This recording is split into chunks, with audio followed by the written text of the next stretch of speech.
good morning, good afternoon, good evening, and a big shout out to all my Australasians out there watching live because it's 2 a.m. on a Monday, so you are truly hardcore. Okay, and welcome to my Sunday live show, Abundance Principles in the Crypto Space and Beyond. It happens 5 p.m. UK, 12 noon Eastern Time. So my name is DrH, the Cryptopractor. I'm both a first principle crypto guy and a first principle chiropractic doctor.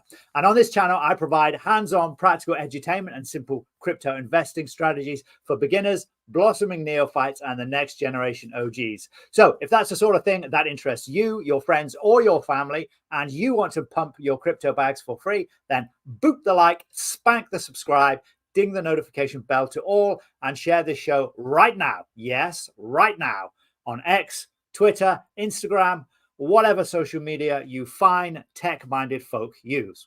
So enough of this silliness and let's get on. So the whole premise of what I'm doing here is based on some work I did with a crypto mentor of mine about 22 years ago. His name was Dr. John DeMartini, and he's a real leader in the field. And he's a great businessman just in general. And he introduced me to speed reading. The premise is that throughout a person's life, you only read on average about 1,000 books. So it makes sense for you to two things. One is to suck more information from the book quicker than normal, and thus speed reading. So with speed reading, you get through a book 3 to 4 times quicker in theory and extract the relevant information. And the second thing is that you would do well to read the most important books. So down in the description, if I haven't put it now, I will do over the next couple of weeks. I'll put a list of those 10 books that we're going through. And these are the books that have made the biggest impact on my family, on the biggest impact on me. So, and actually on the millions and millions of other people outside of just us. So the 10 books, we're starting at the moment, we're working our way through The Richest Man in Babylon, which has some beautiful principles. It also gets me practicing this art of streaming, which is completely new for me. On this Sunday live show, we're doing abundance principles in crypto and beyond. Okay, so we kicked off covering the 10 class, and I'm kicking off doing these 10 classical books. As well as that, there's some other stuff going on in the videos, some crypto-centric stuff, information on how to start crypto and do crypto safely and securely. Okay, so let's dive straight in.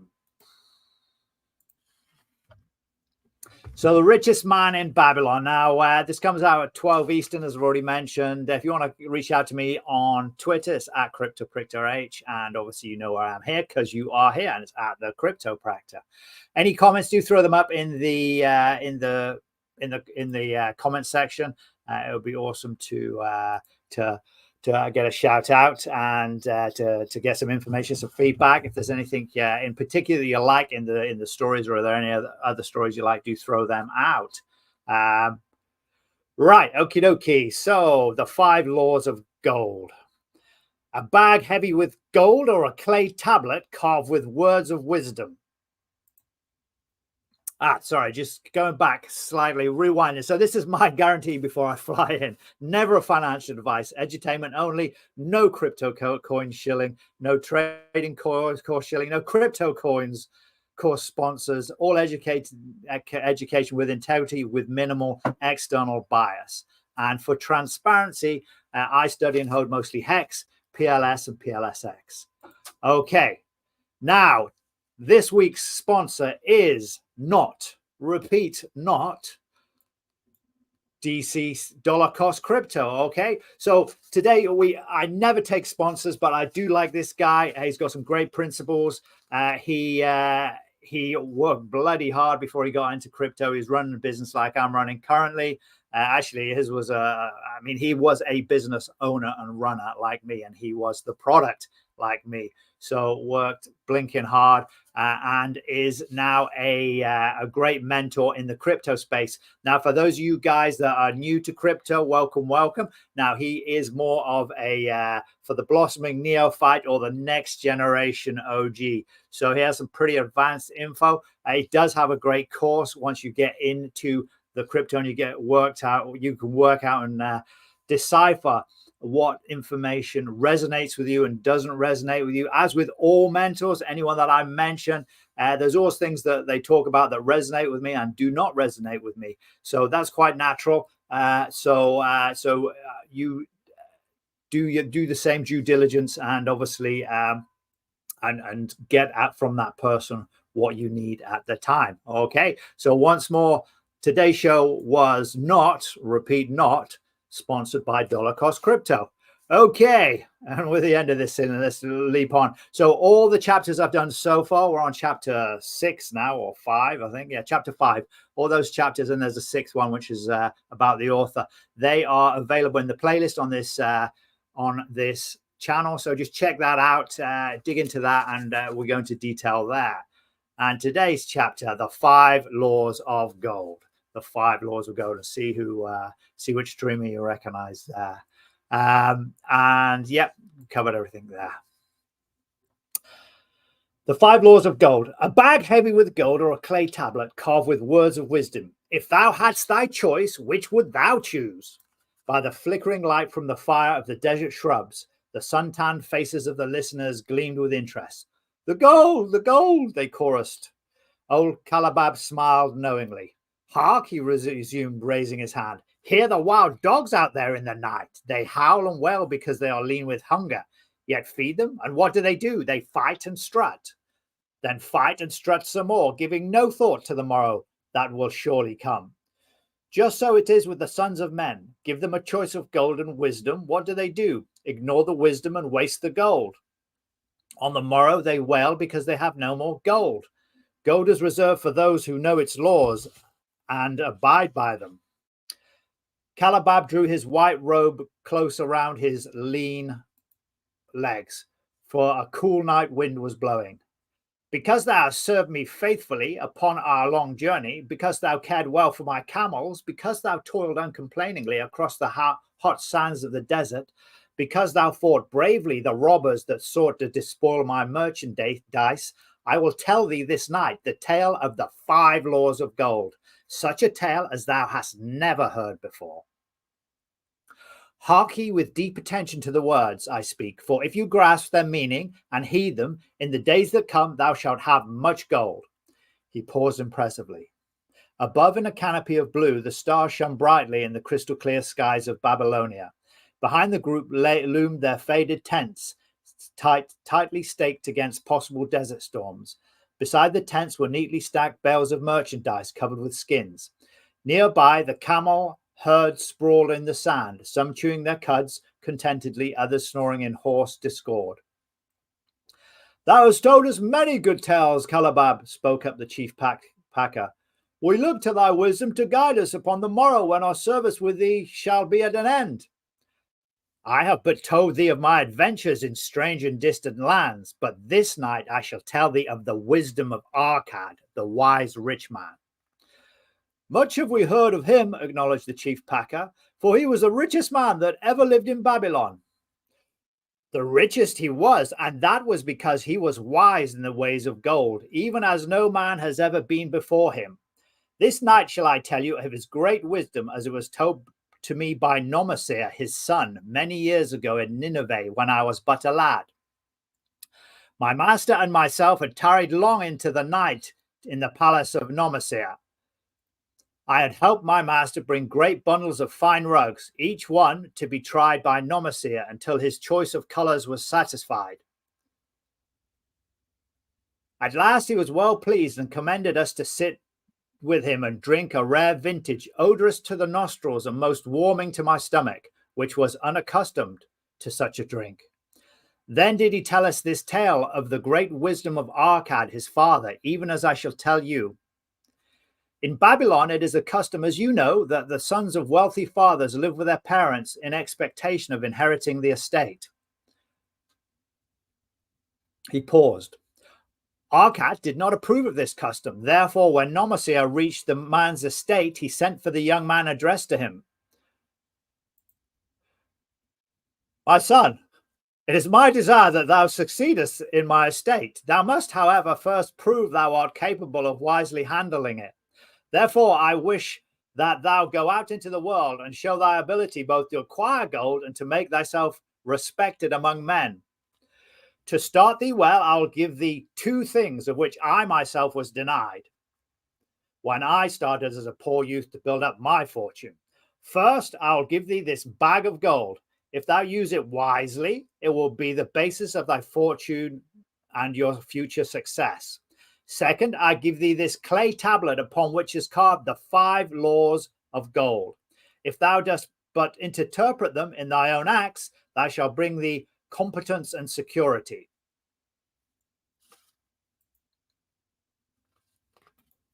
Yeah.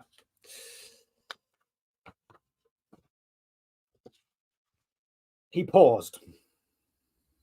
10 years from this day, come thou back to the house of thy father and give account of thyself. If thou prove worthy, I will then make thee the heir to my estate. Otherwise, I'll give it to the priests that they may barter for my soul the kind consideration of the gods. So Nomosia went forth to make his way, taking his bag of gold, the clay tablet carefully wrapped in a silken cloth, and his slave and the horses upon which they rode.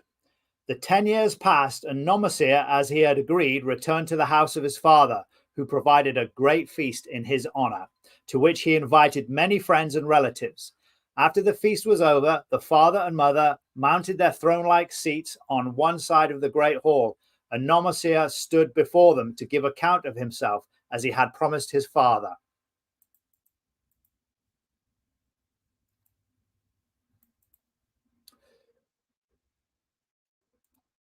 There we go.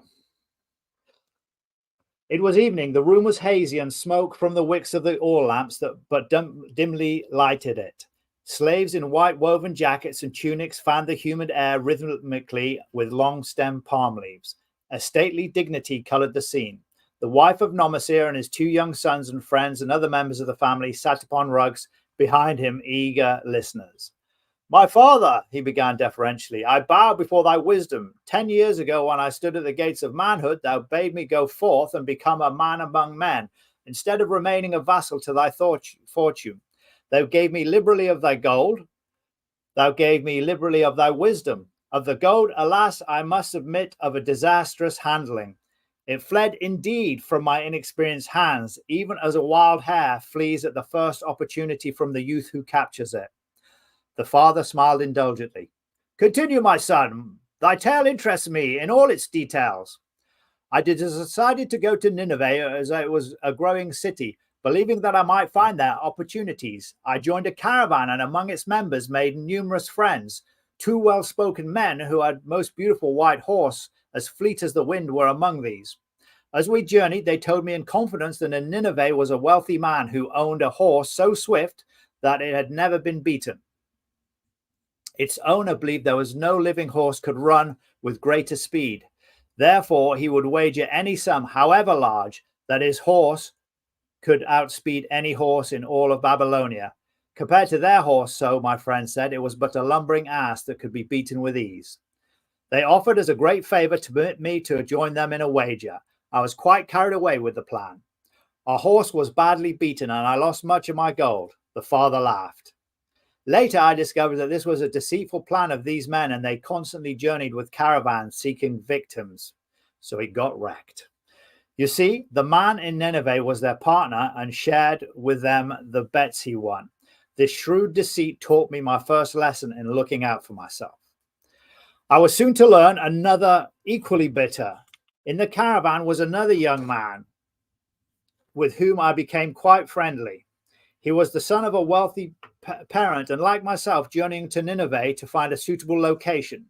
Not long after our arrival, he told me that a merchant had died and his shop with its merchandise and patronage could be secured at a paltry price, saying that we would be equal partners, but he first must return to Babylon to secure his gold. He prevailed upon me to purchase the stock with my gold, agreeing that his would be used later to carry on our venture. He long delayed the trip to Babylon, proving in the meantime to be an unwise buyer and a foolish spender. I finally put him out, but not before the business had deteriorated to where he had unsaleable goods and no gold to buy other goods. I sacrificed what was left to an Israelite for a pitiful sum.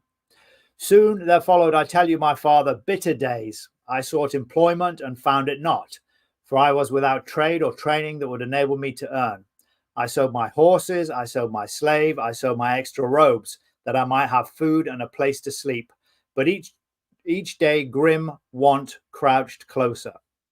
But in those bitter days I remembered thy confidence in me, Father. Thou hadst set me forth to become a man, and this I was determined to accomplish. The mother buried her face and wept softly.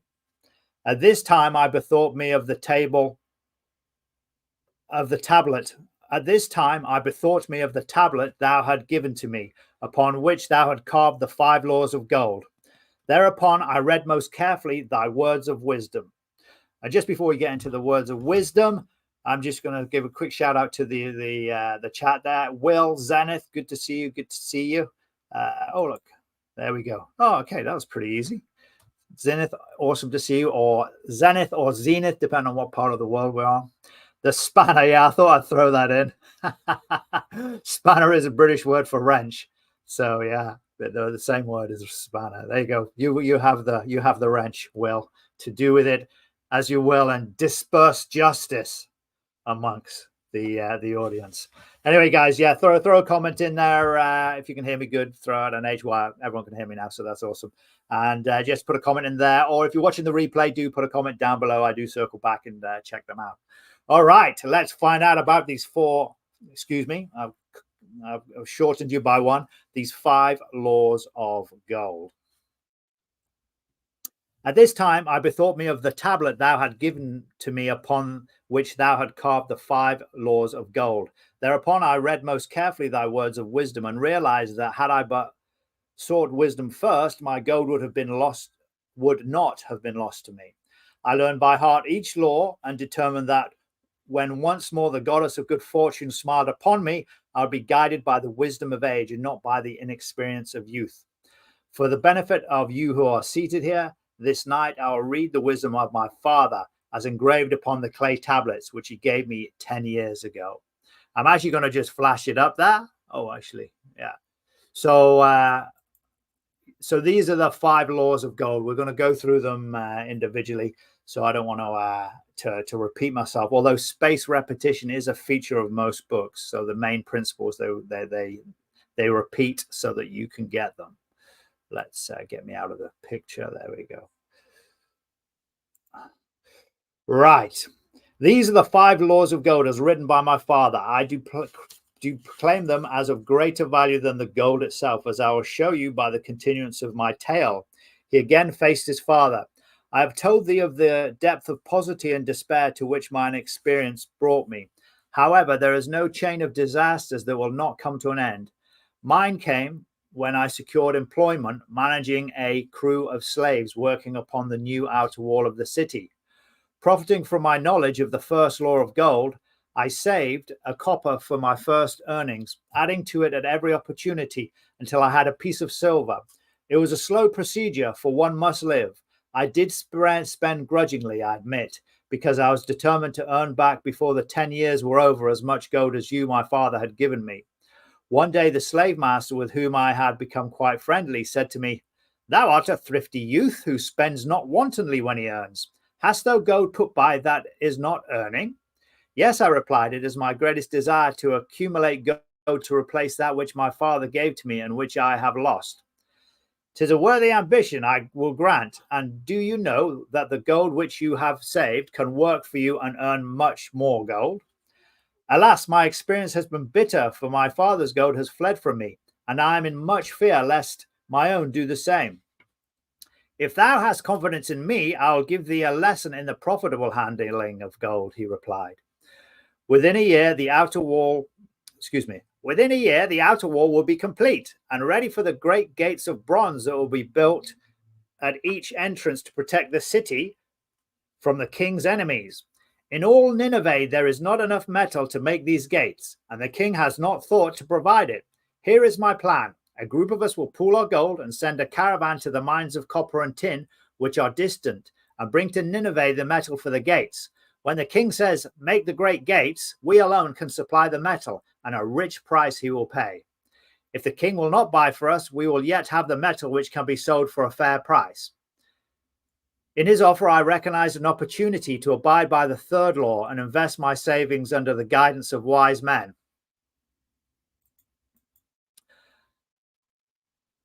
Nor was I disappointed. Our pool was a success, and my small store of gold was greatly increased by the transaction. In due time, I was accepted as a member of this same group in other ventures.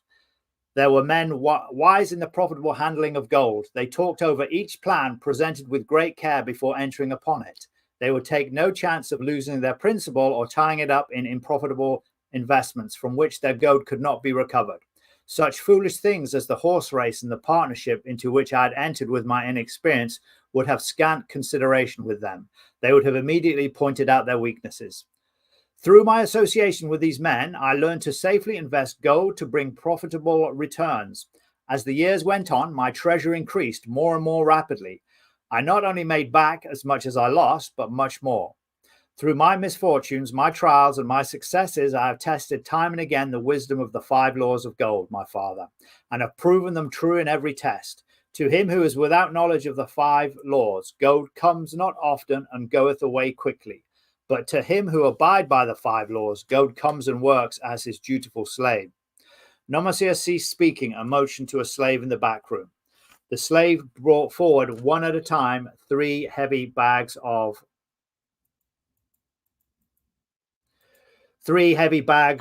gold and placed them on the floor before his father, addressing him again. Thou didst give me a bag of gold, Babylon gold. Behold, in its place I do return to thee a bag of Nineveh gold of equal weight, and equal exchange, as you will agree. Thou didst give me a clay tablet inscribed with wisdom. Behold, in its stead I do return 2 bags of gold. So saying, he took from the slaves the other 2 bags, and likewise placed them upon the floor before his father. This I do to prove to thee, father, of how much greater value I consider thy wisdom than thy gold. Yet who can measure in bags of gold the value of wisdom? Without wisdom, the gold is quickly lost by those who have it, but with wisdom, gold can be secured by those who have it not, as these 3 bags of gold do prove. It does indeed give me the deepest satisfaction, my father, to stand before thee and say that because of thy wisdom, I've been able to become rich and respected before men. The father placed his hand fondly upon the head of Nomasir. Thou hast learned these lessons well, and I am indeed fortunate to have a son to whom I may entrust my wealth. Calabab ceased his tale and looked critically at the listeners. He paused. What means this to thee, this tale of Nomasir? He continued. Who among thee can go to thy father or to thy father of thy wife and give an account of wise handling of his earnings? What would these venerable men think were you to say, I have travelled much and learned much and laboured much and earned much, yet alas, of gold I have little. Some I spent wisely, some I spent foolishly, and much I lost in unwise ways. Dost still think it but an inconsistency of fate that some men have much gold and others have naught? Then you err. Men have much gold when they know the 5 laws of gold and abide thereby. Because I learned these 5 laws in my youth and abided by them, I have become a wealthy merchant. Not by some strange magic did I accumulate my wealth. Wealth that comes quickly goeth the same way. Wealth that stayeth to give enjoyment and satisfaction to its owner comes gradually, because it is a child born of knowledge and persistent purpose. To earn wealth is but a slight burden upon the thoughtful man. Bearing the burden consistently from year to year accomplishes the final purpose. The 5 laws of gold to thee a rich reward for their observance. Each of these 5 laws is rich with meaning, and lest thou overlook this in the briefness of my tale, I will now repeat them. I do know them each by heart, because in my youth I could see their value and would not be content until I knew them word for word.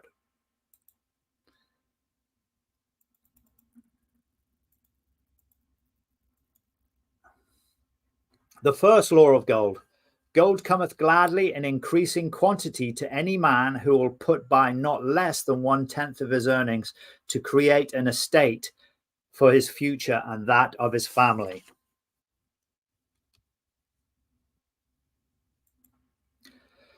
The second law of gold. Gold laboureth diligently and contentedly for the wise owner, who finds for it profitable employment, multiplying even as the flocks of the field. The third law of gold. Gold clingeth to the protection of the cautious owner, who invests it under the advice of men wise in its handling.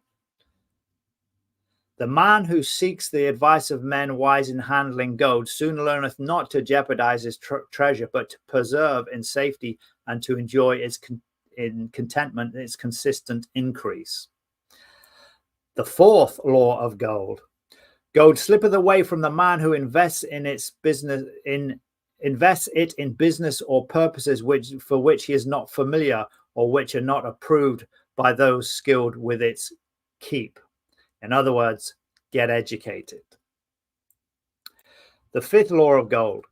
Gold flees the man who would force to it impossible earnings, who would followeth the alluring advice of tricksters and schemers, who trust it in his own experience and romantic desires in investment, or who trusts it to his own inexperience and romantic desires in investments.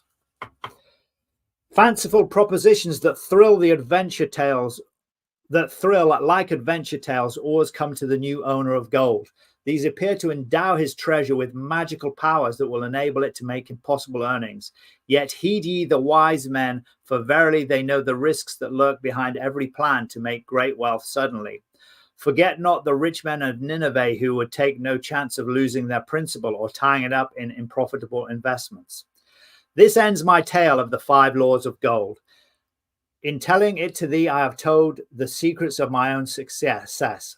Yet they are not secrets, but truths, which every man must first learn and then follow, who wishes to step out of the multitude like that yon wild dog must worry each day for food to eat. Tomorrow we enter Babylon. Look, see the fire that burns eternal above the temple of Bel. We are already in sight of the golden city. Tomorrow each of thee shall have thy gold, the gold thou hast so well earned by thy faithful services. 10 years from this night, what can you tell about this gold? Is there a man among you who, like Nomasir, will use a portion of their gold to start for themselves an estate, and thenceforth, wisely guided by the wisdom of Arkad, 10 years from now, 'tis a safe wager, like the son of Arkad, they will be rich and respected among men. Our wise acts accompany us through life to please us and to help us, just as surely our unwise acts follow to plague and torment us. Alas, they cannot be forgotten. In the front rank of the torments, Alas, they cannot be forgotten. In the front rank of the torments that do follow us are the memories of things we should have done, or the opportunities which came to us and we took not. Rich are the treasures of Babylon, so rich no man can count their value in pieces of gold. Each year they grow richer and more valuable, like the treasures of every land. They are rewarded, a rich reward awaiting those men of purpose who determine to secure their just share. In the strength of thine own desires is a magic power. Guide this power with thy knowledge of the 5 laws of gold, and thou shalt share the treasures of Babylon. Okay, guys, so there we go. That's the end of that chapter. We're moving through them now. If you have any questions, pop them down below. Now, next week, we're talking to the gold lender. Now, you've got a picture of him there. Does he ring any bells? It's one of the streamers in the Richard Heart ecosystem. Just to give you a clue, he does see them in front of him on the mat. He does like bananas and orange juice. In ancient Babylon, he would probably have 5 to 7 cubes. And so there's going to be a bit of a cameo from our Australasian friend. Anyway, guys, good to see you all. Thanks for swinging by. Now, if you want to actually go, if you just go to the live streams, next week's show is already lined up. So you can sign up to that and I'll send you a notification when I get going. It is going to be the same time. It's 5 p.m. UK, 12 p.m. Eastern time, Pacific 9 a.m. So 12 noon Eastern and 2 a.m. if you're in Australasia. All right, guys, have a great week. Have a great month. Have a great life. Come back and get some more abundance principles with Dr. H, the Cryptopractor. All right, guys, have a fantastic one. Over and out.